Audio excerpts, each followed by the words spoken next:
Asal-usul Kang Bahar adalah anak seorang petani miskin di sebuah desa di Kabupaten Garut. Orang tua Kang Bahar hanyalah seorang kuli tani dengan kehidupan yang keras. Ketika Kang Bahar masih kecil, dia memiliki seorang teman bernama Kang Bagja. Kang Bahar dan Kang Bagja sering mengaji dan belajar silat bersama. Setelah lulus SMA, Kang Bagja, seorang anak laki-laki dari keluarga kaya berniat melanjutkan sekolahnya di kota Bandung, sedangkan Kang Bahar bingung apakah dia bisa melanjutkan hidupnya. Kang Bahar menyadari bahwa keluarganya miskin, dan kuliah tidak memungkinkan secara finansial, yang akan membuat hidup orang tuanya semakin sulit. Di tengah kebingungannya akhirnya Kang Bahar ikut menemani Kang Bagja pergi ke kota Bandung. Mereka berdua pergi bersama-sama ke kota Bandung dengan tujuan berbeda. Kang Bagja pergi ke Bandung untuk melanjutkan kuliah, sedangkan Kang Bahar pergi ke Bandung untuk menemukan takdir hidupnya. Sesampai di terminal bus Cicahem mereka berpisah. Kang Bagja melanjutkan perjalanan untuk kuliah, sedangkan Kang Bahar masih terhenti di terminal. Kang Bahar bingung harus kemana dan harus melakukan apa. Di tengah kebingungan, akhirnya Kang Bahar memutuskan untuk bertahan di terminal, dan Kang Bahar memutuskan akan hidup di terminal mencari makan di terminal. Pada akhirnya Kang Bahar menjadi pedagang asongan di terminal. Beliau menjual tahu sumedang, lepet, dan telur asin. Kang Bahar berjualan di dalam bus menawarkan barang dagangannya kepada penumpang sebelum bus tersebut berangkat meninggalkan terminal. Penghasilan Kang Bahar sebagai pedagang asongan tidaklah besar, hanya cukup untuk makan sehari-hari. Meski begitu Kang Bahar selalu sabar dan mensyukuri rezeki yang didapatnya. Namun kesabaran Kang Bahar terganggu, di mana Kang Bahar dipaksa harus membayar pajak kepada preman sebagai syarat berjualan di wilayah terminal. Bagi Kang Bahar, preman menarik iuran secara paksa kepada pedagang adalah sebuah ketidakadilan. Hingga suatu hari, datanglah seorang preman menghampiri Kang Bahar untuk menagih iuran, namun Kang Bahar menolak. Dengan kemampuan bela diri yang dipelajari Kang Bahar saat berada di Garut, Kang Bahar melawan preman tersebut dan berhasil mengalahkannya. Seketika itu nama Kang Bahar mulai dikenal di terminal. Kang Bahar dikenal sebagai pedagang asongan pertama yang berani melawan kekuasaan preman di terminal. Akibat perlawanan Kang Bahar, mengakibatkan Kang Bahar diburu oleh seluruh preman di terminal. Akhirnya terjadilah pertempuran antara Kang Bahar melawan sekelompok preman di terminal. Meskipun kalah jumlah, Kang Bahar tak gentar sedikitpun dan tetap melayani kelompok preman tersebut seorang diri. Setelah pertempuran sengit, satu persatu kawanan kelompok preman berhasil dikalahkan Kang Bahar. Berkat kemenangan ini kekuasaan preman di terminal telah runtuh dan menjadikan Kang Bahar sebagai penguasa baru di terminal.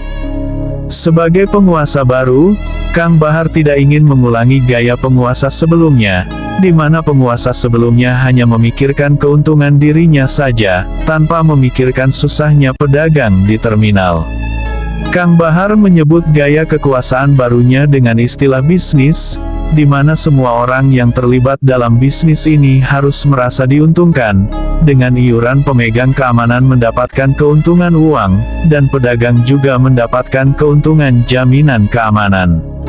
Selain pedagang, supir juga diuntungkan dengan dibantunya mereka dalam mendapatkan penumpang. Inilah gaya kekuasaan Kang Bahar, di mana tidak boleh ada pihak yang terganggu atau merasa dirugikan. Berjalannya waktu, tak hanya terminal yang menjadi wilayah kekuasaan Kang Bahar. Kang Bahar memperluas wilayah kekuasaannya dari terminal ke wilayah jalanan dan juga pasar. Kang Bahar terus menggeluti bisnis ini hingga tak satupun orang atau pihak yang berani mengganggu wilayah kekuasaan Kang Bahar. Hingga pada akhirnya terjadi peristiwa yang membuatkan Kang Bahar bersedih, karena ditinggal oleh istri tercinta untuk selama-lamanya. Setelah istri tercintanya meninggal, Kang Bahar memutuskan pensiun dari bisnis yang membesarkannya.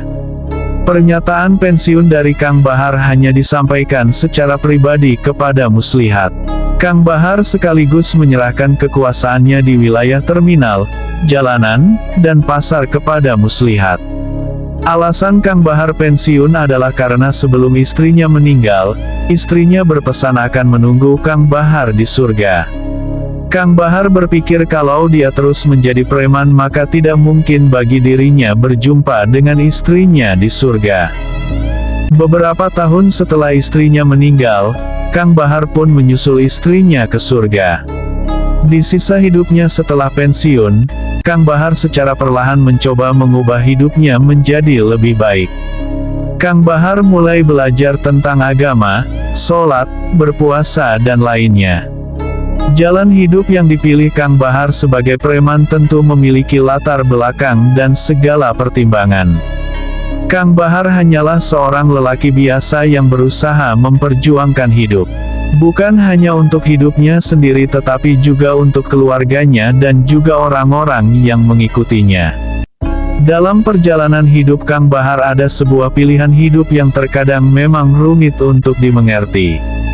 Jika dilihat dari perspektif hidup yang ideal, apa yang dijalani Kang Bahar di sepanjang hidupnya kurang lebih sama dengan yang dijalani orang lain pada umumnya. Di mana dalam menjalani hidup terkadang pernah salah dalam memilih jalan. Kang Bahar sangat paham akan akibat dari jalan yang dipilihnya, maka menjelang akhir hayatnya Kang Bahar pun sudah berusaha mengubah hidupnya menjadi manusia yang lebih baik lagi. Alasan itulah asal-usul Kang Bahar memilih pensiun dari bisnisnya agar dia bisa lebih fokus membenahi hidupnya, keluarganya dan juga orang-orang yang selama ini berada di bawah kekuasaannya. Itulah asal-usul Kang Bahar preman pensiun. Apabila ada kesalahan dalam cerita mohon maaf, karena ini hanya sebuah cerita, yang belum tentu kebenarannya. Terima kasih.